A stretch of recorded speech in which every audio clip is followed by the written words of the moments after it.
Okay, welcome back to Bounty Hunter Mistakes Part 2. In this video, we're going to recap a little bit about Part 1 and just refresh our memories on what not to do when we're out here making an arrest. We're going to critique some more mistakes in this video. Again, what not to do when making an arrest, when looking for your fugitive, so on and so forth. We're also going to be director's cutting this video as well. What that means is I'm going to stop and pause throughout the videos that we'll be viewing so that we can talk about it and learn from what other people are doing. And then I'll be giving you some previews of Part 3 that'll be coming out shortly. So let's get right to it. Give me just a little bit to queue up the videos here. I'm going to put this on pause and I'll see you in just a second. Okay, once again, this is what not to do when out there making an arrest. I don't know these guys either. I guess they go by the name of the Bounty Boys or something like that. This is just a video of what can happen when you get it right. So let's go ahead and roll it. I'll probably pause throughout and do a little bit more of a director's cut and explain what's good, kind of point out some things so that we don't wind up making these mistakes ourselves when we're actually out there in the field apprehending our fugitives. Let's do it. Both these houses, okay? Both these houses. Got it.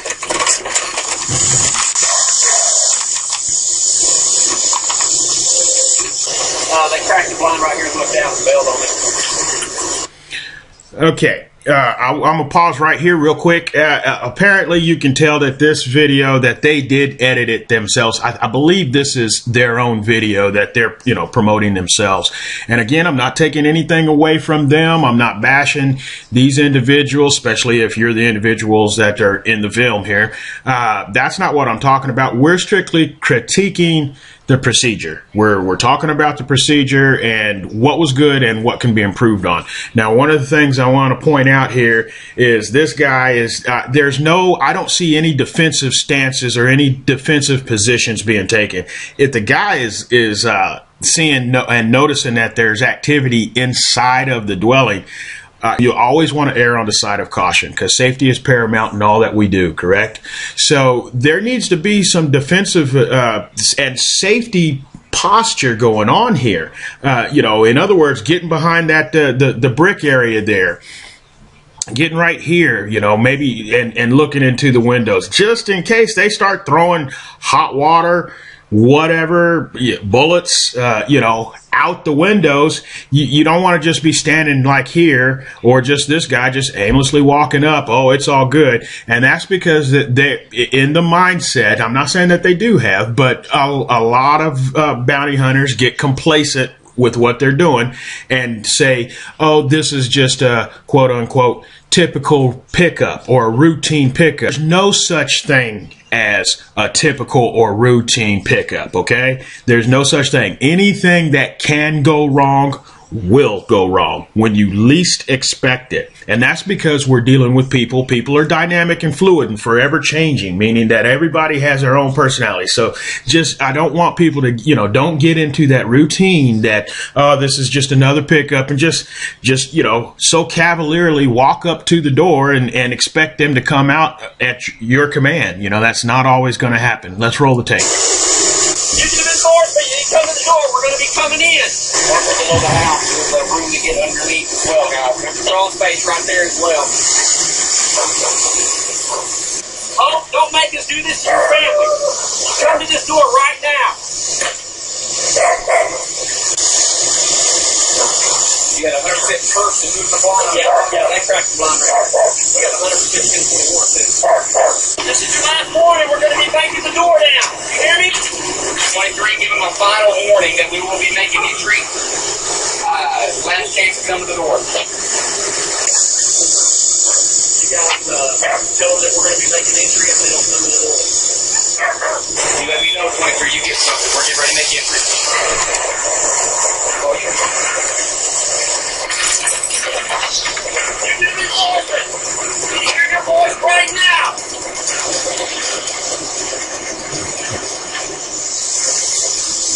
Behind your door is clear. Behind your door. Enforcement. We have entry into your home. We're going to come and get you out if we do not hear your voice. We have entry. Stand by. So, I need to hear your voice now. Barry. Okay, just a quick note that they're in that first level of force that we were talking about in the previous video. You know, that first level of force is verbal commands, and you see the difference and the contrast between this team of guys and the team that we were looking at in the first video. They are in that first level of force, those verbal commands. Hey, you need to come to the door now. I need to hear your voice now. Do it now. That's what you did. That's exactly what you want to be. What they're doing thus far is a textbook case of how to make a successful arrest with very minimum and liability and injury to you and to the fugitive. Come to me now.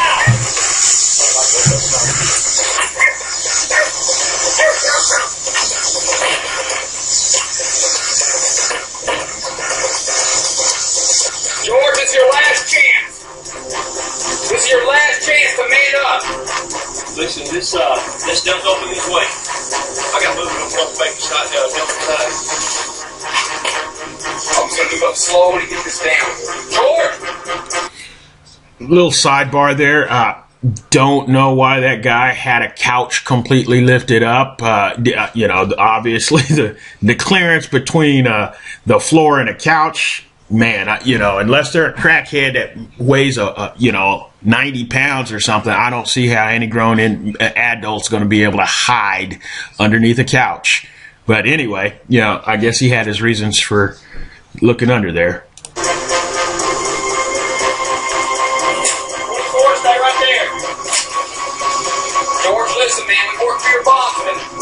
Right now, it's your shot to straighten up and walk out of here. Let me hear your voice. See, once again, he's communicating who he is, who he works for. Hey, we work for the bail bondsman. You know, he's trying to do it. He's still in that level of force, getting a little bit too conversational as far as I'm concerned. And the name calling that you're going to be hearing and whatnot, that's a little over the top in my opinion. Not going to say it's right or wrong. You know, a lot of things go on when you're caught up in the heat of the moment. But for the most part, still at this point, they're still on point and still in that first level of force as he is successfully and effectively searching of what appears to be a very darkly lit house in the middle of the day. George, you make us come dig you out, man. You're going to wish you hadn't. Let me hear your voice now. Watch this floor. It's very easy to get underneath this. Working on, I'm opening this door. Right here, hear your voice. Right there. Go down. Down. Down. We got a female. Watch right here. We got a female here somewhere. Go to the ground. Go to the ground. Don't be acting like you're trying to man it now. Put your hands on your back. We found it. That's different. Oh, it's coming out. Clap the timer coming in. 23 gets out. Come to the front. Stand by. Hands behind your back. 23's coming in the front door. We're all Me up. Kids are in the closet for 2 years. Why would you do this to your kids, man? She just woke me He's up. coming outside. Well, maybe you're in the closet. Okay, so again, that's a successful way of arresting your fugitive. Again, a little bit of name calling, the man up stuff, a little bit over the top. That almost, you know, to the wrong individual that could straight provoke them and escalate an already intense situation. So I would caution against that. But everything else went according to plan. You know, they were in that first level of force. They systematically and methodically searched the dwelling and actually, you know, found the guy hiding in the closet. Claimed he was just woke up and whatnot. Yeah, you know, finally got him out of the closet. So a good way to arrest somebody versus the other way that we saw in the previous video. So I'm going to go ahead and pause it here and cue us up for the next videos that I want you to check out. Okay, in this next video, we're going to see both good and bad. I'll stop and director's cut it for you like we've been doing so that we can talk about both. Let's roll. Indianapolis, the home of America's hardest bounty hunters. They're led by Agent Fred Slack and are licensed by the state of Indiana to catch criminals on the run. The more they catch, the more cash they make. And these guys are loaded. Bounty hunting is a dark, dangerous and secretive profession, which has now been captured on film by the bounty hunters themselves. Welcome to their world. In today's program, America's hardest bounty hunters relish the chance of going after a wife beater. I want them to resist as much as they possibly can so I can fuck them up.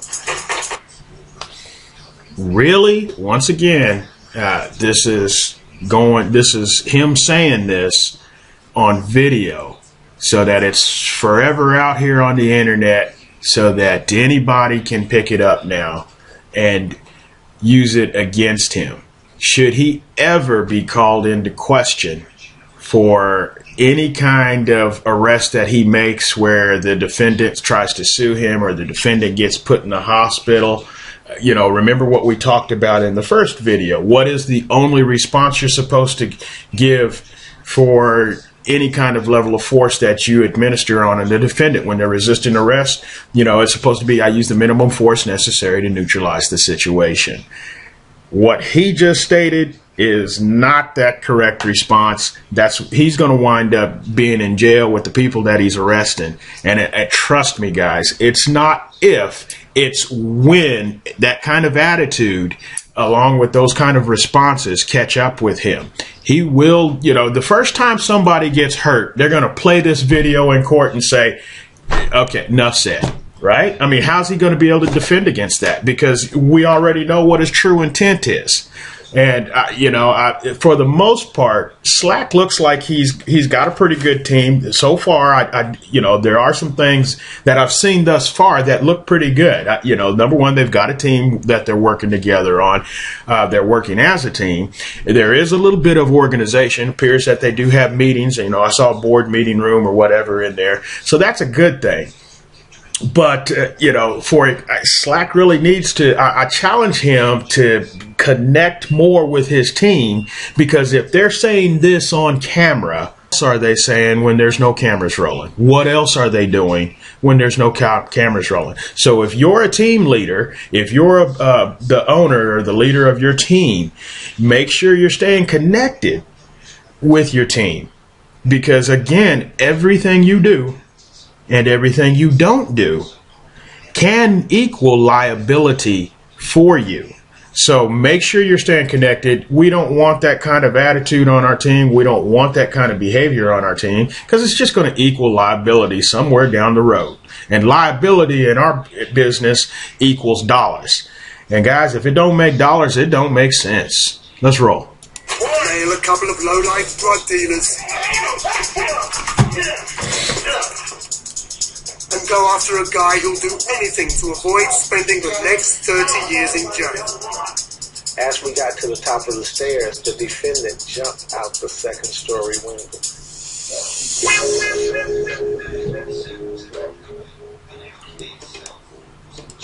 A defendant who's paid for parole using a bail bond must return to court at a later date. If he doesn't, he'll have his bondsman on his case. If the person doesn't show up for court, we receive notice from the court, hopefully, that the person hasn't shown up. And at that point, we would decide whether this person is somebody that we should rearrest, or whether we should consider other options, such as finding out why they didn't go to court. A defendant may have died, or taken seriously ill, or been put in jail in another jurisdiction. We would attempt to find out the reason for their not appearing. Otherwise, we would go out and arrest them and pick them up and take them to the jail from which they were released. 9 times. Okay, I want you to hear what this guy is about to say next, okay? Listen to this. Use this when you're out here prospecting for new clients, meaning when you're out here trying to drum up business with new bail bondsmen that either you don't have rapport with or you don't have a lot of experience under your belt. And the first thing they're going to ask you is, hey, why should I use you? What kind of experience do you have? I want you to reflect back on this training right here. Remember this video, record this video. Send them to this video. Tell them this is why you need me. Let's listen to what this bondsman's about to say. That's what's key. We use bounty hunters because of their full-time ability to be out and about and their interface with the community on a day-to-day basis. They have more people involved, and they are able to go out of state with much more ease than us. They save us money. We pay them a proportion of the bond that we would otherwise have to pay, and their results are very good. We have a very high rate of return by using fugitive recovery or bounty hunters, as they're called. All right, so we use bounty hunters. They save us money. They have a high rate of return. We get good results from bounty hunters. They're able to go out of state when we can't. Again, use those things when you're out here talking and prospecting with new clients, but your client being the bail bondsman, okay? Use that. Let's go on.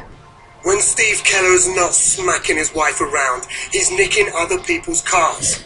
America's hardest spend their days dealing with the underbelly of society, and defendants such as Keller really get their blood boiling. He's on a $25,000 bond, so good karma could be restored if they earn the $2.5K reward on offer. Matthew Tellers is the lead agent who'll take charge of the bust. We got a tip on the case right here for domestic violence, times 3 accounts. The mother and the 2 daughters. Let's get in here, kick this door in, get the guy. He's already threatened us, said he's...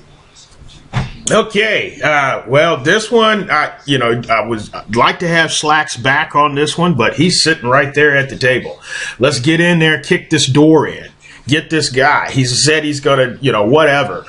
Oh, come on. Again, that's equaling liability, guys. You do not want to have that kind of attitude. Can we kick the door in? Yes, absolutely. We discussed that in part 1. But just because we can doesn't mean that we always should, or doesn't mean that we will always have to. We should be going in there being prepared, but that's not the initial attitude, because I guarantee you, if you kick that door in and somebody gets hurt and now they see this video or see, okay, what's your standard, your SOP, because that's what this is, their standard operating procedure. They're sitting at a table, they're discussing it, they're planning according to what he just said. If that's figuratively speaking, he needs to say so. But because this is on video now, because they're trying to sensationalize and make a name for themselves, to me, that's coming across as their SOP.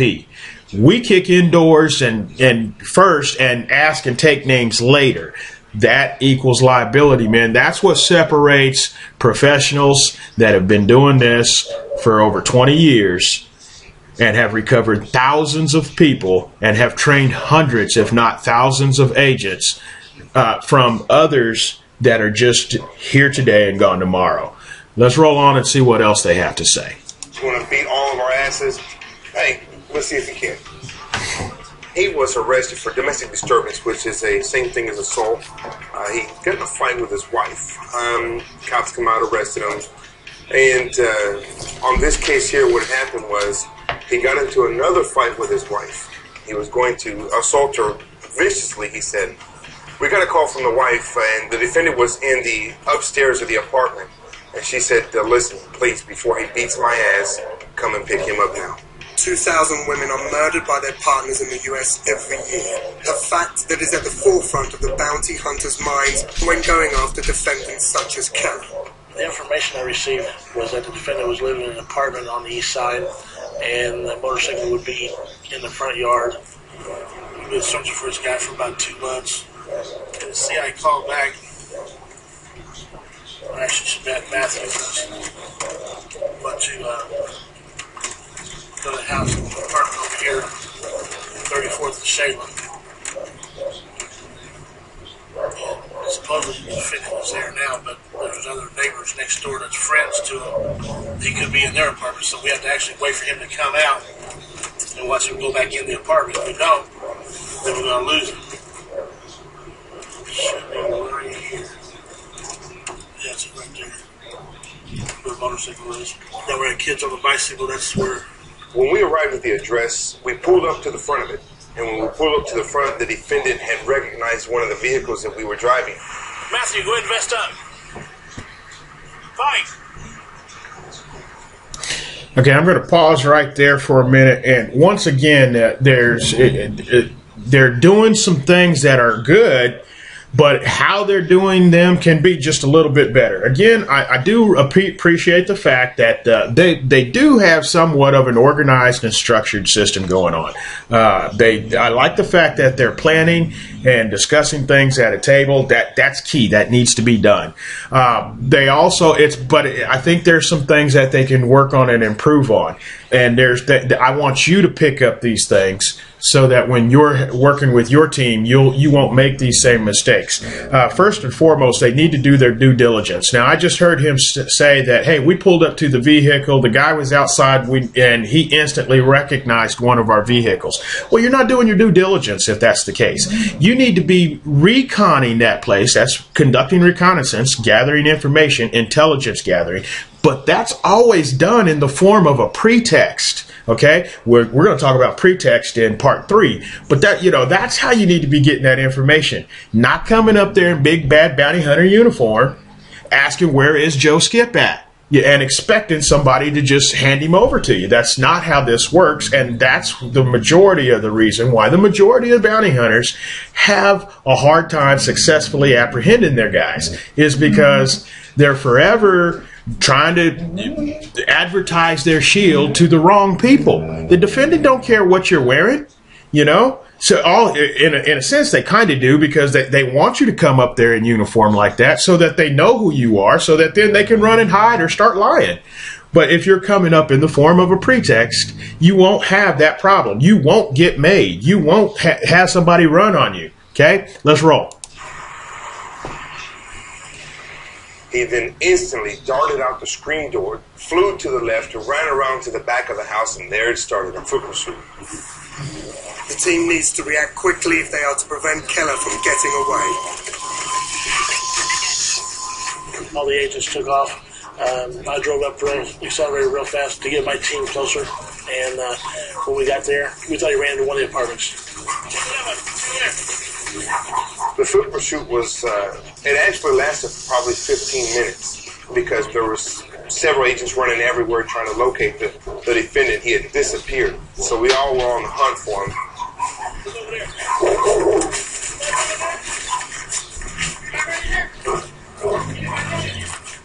The bounty hunters prefer to work as a unit so they can cover each other's backs. But with such a large area to search, they're forced to spread out.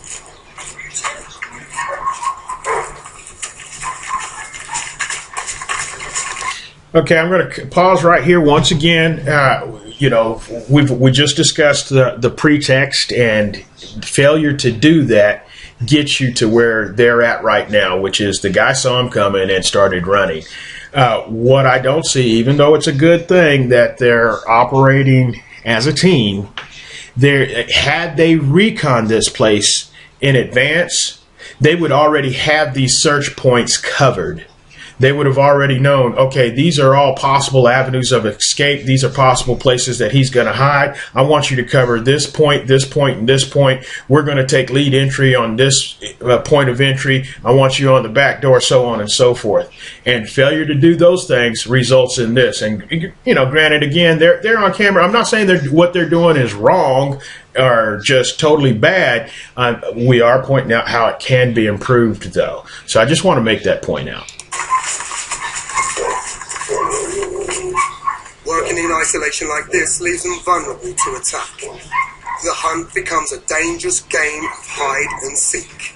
We searched about 2 or 3 of the patios, and as Matthew came to the last patio in the shed, the door was kind of in a bind. He grabbed it, and then he kind of seen the guy sitting in there.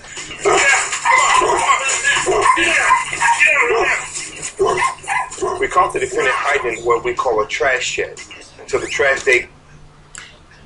And now again, we're not even paying attention to our surroundings. There's a reason why that little yappy dog is in the background. You know, he was telling him if, you know, I guess they need to talk to Caesar Milan or whoever, you know, because the dog whisperer could have figured that out real quick and said, hey guys, this dog is trying to tell you where your fugitive's at, you know. But anyway, eventually they did find the guy. That's a good thing. I just can't stress enough, though. Do that due diligence. You do your due diligence in the form of a pretext, okay? In other words, that's when you're reconning the place, you're reconning the area where you're going to make your apprehension at in the form of a pretext. We'll talk more about that in part 3. Comes out, they have to put their trash in a certain little bin. And there he was. When I opened the door, there was trash to the left, and when I looked to the right, he was hiding behind a big board, trying to get away.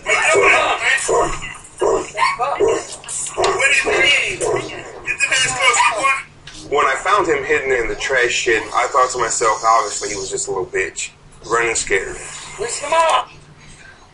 Really? Enough said. You gonna put rabbit in you, boy? What you running for, man? I'm trying to get hurt. What you run for? I want, man. What do you think? What you running for, then?